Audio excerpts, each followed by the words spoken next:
So I want to introduce you. I've got your bio here.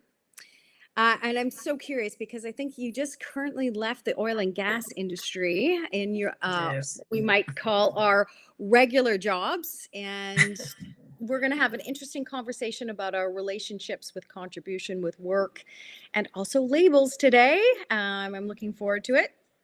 So, Lorie, you are calling yourself an ADHD mindset coach, speaker, and founder of the ADHD Rebel Movement. Ooh, I'm excited about that.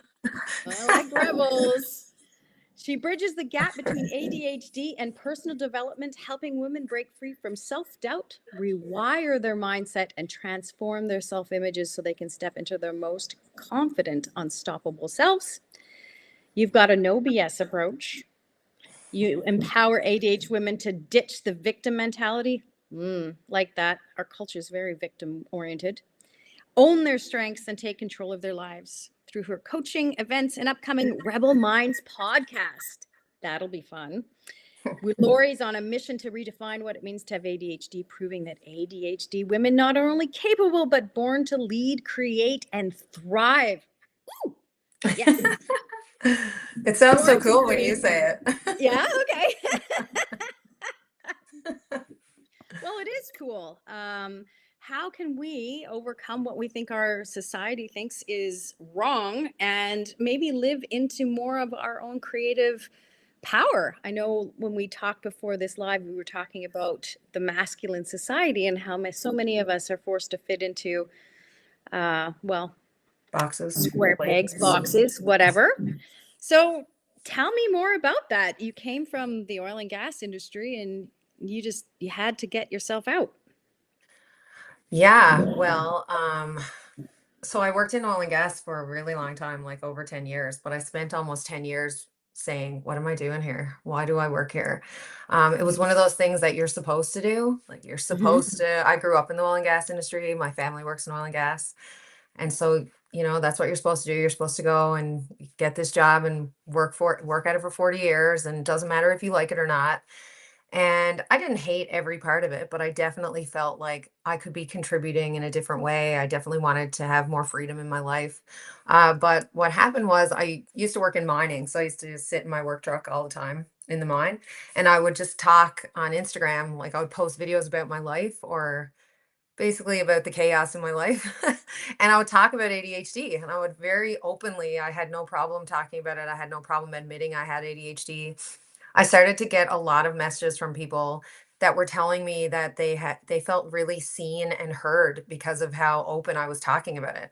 And I was making them feel really validated. And I even had people say, "You helped me understand my husband better," or I had people asking, "Do you think that I should get my child diagnosed?" And my messages would blow up with all these messages and comments from people. And at the time, it was really overwhelming because I was just talking shit. I wasn't trying to help people, and Right. I felt like really uncomfortable about that. I was like, "Oh my God, I'm not the person you should ask." And then I thought, well, what if I was though? What if I actually tried to help people? Like, what if I leaned into this in an intentional way? I could make a difference in people's lives and help them embrace their ADHD and own the good and the bad and, level up in their own lives. And so, yeah, that's now here we are. That's how that Okay. happened. So this is cool because we're on the backs of our previous episode with Steve Horn. He's a men's coach for people with ADHD, and now we have you as a women's coach. I know he talked about the what is it, the farmer and the hunter kind of. It's my favorite. That's your favorite? It's Yeah. my Okay. favorite theory. I remember Okay. when I first heard that theory, it solidified for me that we all bring something different. Like if we were, I was telling you the other day, I have never wanted to be typical. So when you say neurotypical, there's no part of me that was ever thinking I want to be typical and ordinary and just like everybody else. I never wanted that. And I spent my entire life kind of against the status quo, being a rebel. That's why I really brought that into my coaching because I think to be an ADHD rebel is somebody that embraces that and says, yeah, I have ADHD and I'm happy about that. I'm proud of it. Um, so I think that, the hunter gatherer or the hunter farmer theory really just exploded for me. I thought it was so amazing because so the hunters are the people that take the risks and protect the farm. But then the farmer, we need those different people. Like you need that balance, like the yin and the yang, like you do. You need the people that are the rebels and the risk takers, and then you need the people that are, organized and calm, cool, collected over here doing the work. So, I mean, I often think so. I'm not the most organized person. And I'm okay with that because you know what? There's people that love that.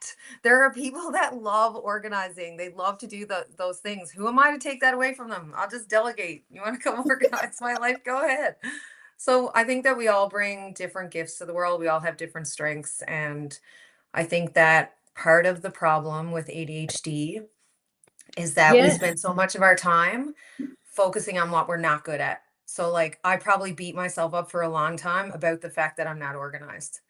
I spent a lot of my time trying to be the way you're supposed to be and do the things you're supposed to do. And especially for women, we've got so many labels on us. We're supposed to be the organized, put together planners. Like, that's just how society sort of told us we were supposed to act. So I've kind of always been just living my own life and carving my own path.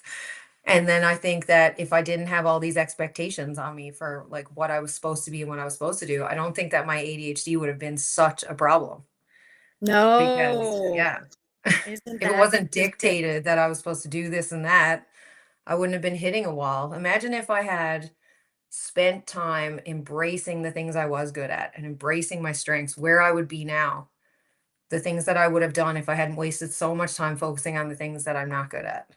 Yeah. And that's a question I have. And I've got a couple books here. Harebrained Tortoise Mind. I And love it. yeah, I love it because I think the neurotypical is more about the harebrained, the logical linear way of thinking. And so I thought I'd read this to you because I think you might like it.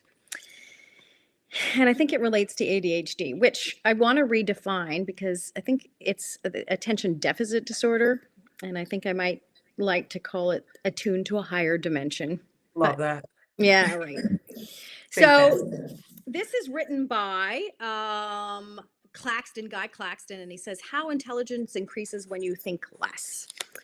So he says, the individuals and societies of the West have lost touch with the value of contemplation. Only active thinking is regarded as productive.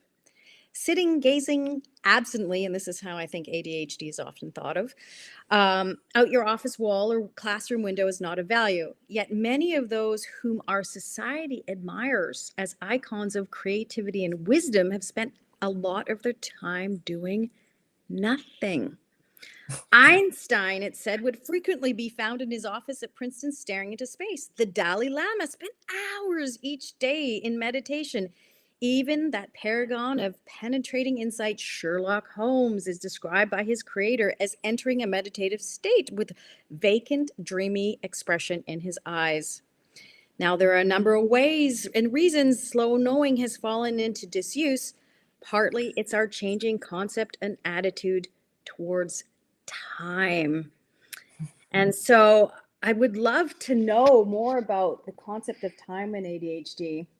Oh He goes God. to say people are busier now creating wealth and saving time.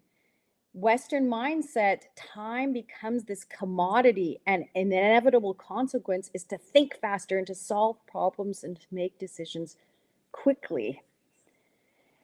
And this is super interesting. He says, now Western society, which covers the globe, we have this inner psychological culture of speed and pressure and the need for control mirroring the culture of efficiency and productivity. We urgently want explanations, theories of everything, more data, more ideas. We want them faster and tell us clearly what to do. We're in a culture which has had lost sight, inadvertently trapped in a single mode of mind that is characterized by information gathering, intellect, and impatience. So I'm curious what you have to think about that, because I know you said you, and of course with the ADHD, there's a few ways of managing it. Steve Horn talked about using dedication over medication to get some of the stuff he needed done. And you both said a very similar thing, that medication helped you do stuff you didn't like or didn't want to do. And so I'm Mhm. curious about that. Just Yeah. a comment on what you read there. They do say that money loves speed. Like I've heard that forever. Money loves speed.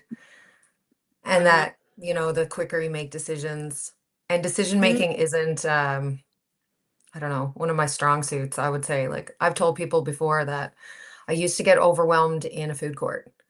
It would stress me mm, out so much trying to decide what to eat that I would actually get so mad I probably didn't eat. That was long before I knew I had ADHD. I think once you know that you have it and you understand how your brain works, it's easier to navigate. But yeah, when it comes to medication, so I've said multiple times I'm not against medication because I do know people whose lives it has changed. How could I ever say not to take it when when you have ADHD, you have a higher chance of being an addict or committing suicide or living on the street. And so there's some people whose lives have been drastically changed and are probably still here because of medication. So I absolutely do believe in it. But I don't really take it because I think that I didn't get diagnosed. I was in my late 30s. So at that time, I had already spent so many years navigating having ADHD without even knowing it. I had already created systems without even trying it that I'm kind of raw dogging ADHD, and I just continue to do that. I did take medication. I've tried a few different ones.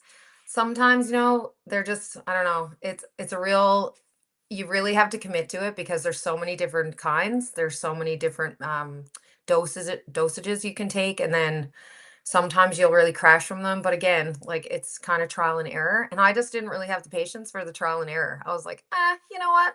This isn't really for me. I don't want to do this anymore. Kind of over it. But when I worked in oil and gas, I used to work night shifts sometimes, and I would have to do so much paperwork, and I just hate it. Like the administrative side of things is so not my jam. I do not like monotonous tasks. I can't. And in order to force myself to do it, I would take meds because even though medication doesn't help you, like sometimes you could take medication to do your assignment and instead you end up cleaning your room. Like it doesn't necessarily help you focus on what you need to focus on. But in that realm, like at work, what else am I going to do other than the paperwork? I'm not going to clean the trailer. So it was easier for me to focus on it then. So it did help me. Absolutely it did. But definitely not something that I take long term. I do a lot of other things to help instead of medication. But again, I do believe in it. right. You also talked about thinking, and yeah, I think I am so guilty of this. I hate silence. So I always have something playing, like a podcast or music, always, whether I'm even really listening to it or not. I hate silence. And what I came to realize was because I don't like to be alone with my thoughts. Because because I have ADHD, I like, man, like a ping pong ball, the amount of different thoughts I have. But what I realized was if I actually lean into that, sometimes if I'm driving and I drive in silence, I'll almost solve world hunger, I swear. Like I'll have the best ideas. Or if I go for a walk with my dog or just out in nature and I don't listen to anything, you're able to tap into your subconscious thoughts maybe or your beliefs, and you're able to solve problems that you might have in your life if you give yourself the time to lock into your thoughts. And I don't really think that we do that very much. No, it's an interesting culture that we have. And I always describe it as I'm an abstract random thinker I rather like than a that. logical linear one. And so being able to take different areas of thought and bring them into a cohesive whole. So in our culture, we're all about expertise and boxed areas, but often problems aren't solved by looking at one piece. It's kind of like, Mhm. okay, let's see, my knee's sore. Oh, let's take apart your knee and everything else without looking at maybe the hip joint or the other joint or all of these other things. So like they talked about Einstein and the Dalai Lama and Sherlock Holmes, how they were able to solve great mysteries through the ability to allow the mind to create different aspects and bring them together as a cohesive whole.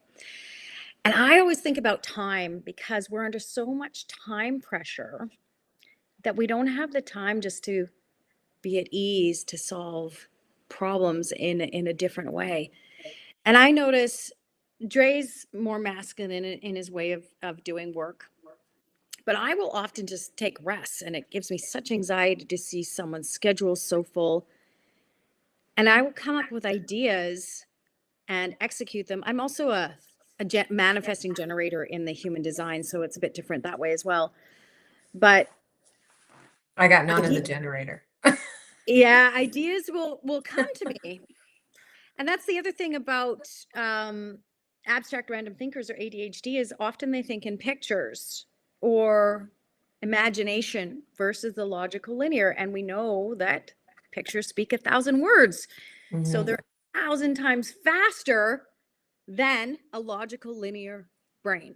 I And actually think that's one of our talents, though, is to be able to think in an abstract way, like to bring things together that other people more like most likely wouldn't, to see the connection between things that other people wouldn't. I know sometimes if I'm talking, I'll bounce from one idea to the other because in my mind I've linked them. They all connect. yeah, In you can't see how they connect, but I do because yeah. so and so probably told me that while I was at that event. Oh yeah, and then that event is where I learned this, and yeah, so it all connects in my mind. And so I think that, it's almost like that movie, A Beautiful Mind, you've got all the, like a spider web. And I actually think that's one of our greatest talents is to be able to see all the different connection points and how things come together. I agree with you. And so what's the main benefit of being able to see connection points between different areas, do you think? Well, I think if you're trying to solve a problem, you're able to see it on a broader scale. It's not just A plus B equals C. You're able to think outside the box and it's not linear thinking. I think it's, you know, like you said, more abstract. And you'd almost have more ideas, not just one idea. You're kind of shooting out multiple ideas. Oh, well, maybe it's this, maybe it's this. It allows you to really navigate where the actual problem could be or where the solution could be, actually. If we're trying to get from here to here, what's the solution? Right. Because a lot of people in our culture, they don't see that the questions we're asking are actually the problem. And Yeah. so we're so myopic and so focused that there is a problem that we have to fix. And maybe it's the overarching culture itself